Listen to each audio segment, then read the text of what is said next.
Assalamualaikum warahmatullahi wabarakatuh.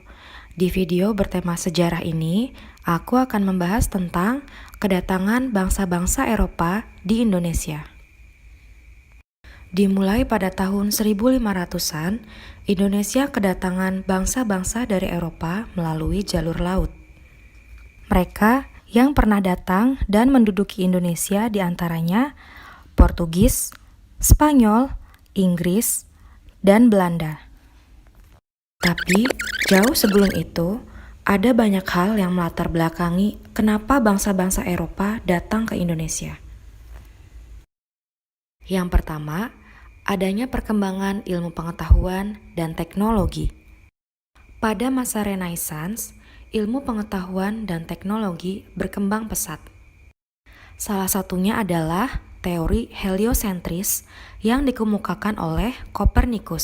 Teori heliosentris menyatakan bahwa bumi dan planet-planet mengelilingi matahari, dan bumi itu tidak datar, melainkan bulat. Yang kedua, adanya revolusi industri, di mana penemuan mesin uap untuk kapal memudahkan bangsa Eropa melakukan perjalanan. Yang ketiga, Konstantinopel sebagai ibu kota Kekaisaran Romawi berhasil dikuasai oleh Kekaisaran Turki Utsmani. Pada tahun 1453, Kekaisaran Turki Utsmani yang dipimpin oleh Sultan Muhammad II berhasil merebut wilayah kekuasaan Konstantinopel dari Kekaisaran Romawi dan menutup jalur perdagangan. Hal ini menyebabkan pedagang dari Eropa tidak bisa lagi mendapatkan rempah-rempah. Mereka pun mulai mencari rempah-rempah ke benua lain, salah satunya Indonesia dan negara-negara lain di benua Asia. Yang keempat, adanya motivasi 3G, Gold, Glory, Gospel. Melihat kekayaan alam Indonesia, bangsa Eropa yang awalnya datang hanya untuk mencari rempah-rempah, akhirnya memiliki tujuan lain, yaitu untuk mencari 3G. Gold yang berarti kekayaan, Glory yang berarti kejayaan, Gospel yang berarti memperluas ajaran Nasrani. Nah, kita akan kembali membahas bangsa-bangsa Eropa mana saja yang pernah datang ke Indonesia. Seperti yang sudah disebutkan, mereka adalah bangsa Portugis, Spanyol, Inggris, dan Belanda. Pertama, kita akan membahas tentang bangsa Portugis dan Spanyol terlebih dahulu ya. Dibandingkan dengan bangsa Eropa lainnya, Portugis dan Spanyol adalah dua bangsa yang paling maju. Mereka memiliki armada yang kuat, teknologi navigasi, dan perlengkapan kapal yang paling canggih di masanya. Ketika keduanya berniat melakukan ekspedisi penjelajahan samudra, dibuatlah perjanjian Tordesillas pada 4 Juni 1474 atas usul pendeta Alexander VI. Tujuannya agar tidak terjadi bentrokan di antara dua bangsa besar ini.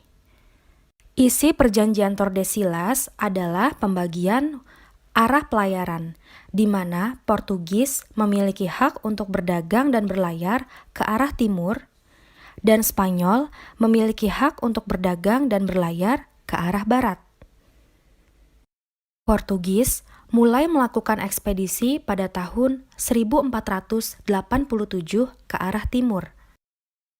Kemudian, mereka sampai di Maluku, tepatnya di Ternate, pada tahun 1512.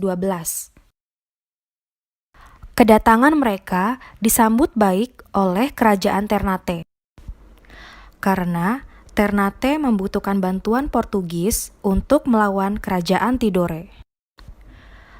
Ternate pun mengizinkan Portugis untuk membangun sebuah benteng bernama Benteng Sao Paulo. Sedangkan Spanyol memulai ekspedisinya pada tahun 1492 ke arah barat. Kemudian, mereka sampai di Filipina pada tahun 1521. Kedatangan mereka disambut baik, namun Fernando de Magellan yang saat itu memimpin ekspedisi terbunuh karena terjadi peperangan di Filipina. Mereka pun memutuskan untuk melanjutkan perjalanan, dan sampailah mereka di Maluku, tepatnya di Tidore. Kedatangan bangsa Spanyol disambut baik oleh masyarakat Tidore. Mereka yang tengah berselisih dengan Ternate menjadikan Spanyol sebagai sekutu untuk mengalahkan Ternate. Kedatangan Spanyol menjadi ancaman bagi Portugis. Sebab saat itu Portugis sudah berhasil memonopoli perdagangan di Maluku. Portugis dan Spanyol pun bersaing dengan memanfaatkan permusuhan kerajaan lokal. Selain itu, Portugis dan Spanyol saling tuduh mengenai perebutan rute perjalanan yang sebelumnya sudah disepakati melalui perjanjian Tordesillas. Perseteruan terus berlanjut hingga pada tahun 1529 perseteruan tersebut diselesaikan dengan diadakannya Perjanjian Saragossa. Isi Perjanjian Saragossa adalah pembagian bumi menjadi dua pengaruh dan kekuasaan, di mana bangsa Portugis memiliki wilayah kekuasaan dari Brazil ke arah timur sampai dengan Kepulauan Maluku, dan Spanyol memiliki wilayah kekuasaan dari Meksiko ke arah barat sampai dengan Kepulauan Filipina. Karena perjanjian Saragossa inilah teori heliosentris milik Kopernikus dibenarkan, bahwa bumi itu bulat, bukan datar. Bangsa Eropa yang ketiga adalah Inggris. Inggris melakukan perjalanan samudra pada tahun 1577.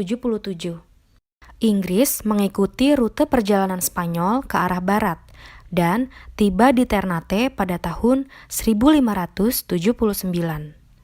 Bangsa Inggris memborong rempah-rempah dari masyarakat Maluku. Kemudian, Inggris kembali melakukan ekspedisi yang kedua.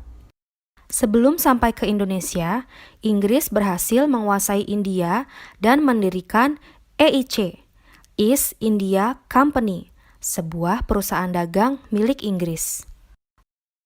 Pada tahun 1628, Inggris sampai di Indonesia dan berhasil menjalin kerjasama yang baik dengan Kerajaan Banten.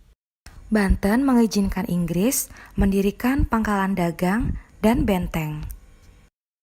Bangsa Eropa terakhir yang datang ke Indonesia adalah Belanda.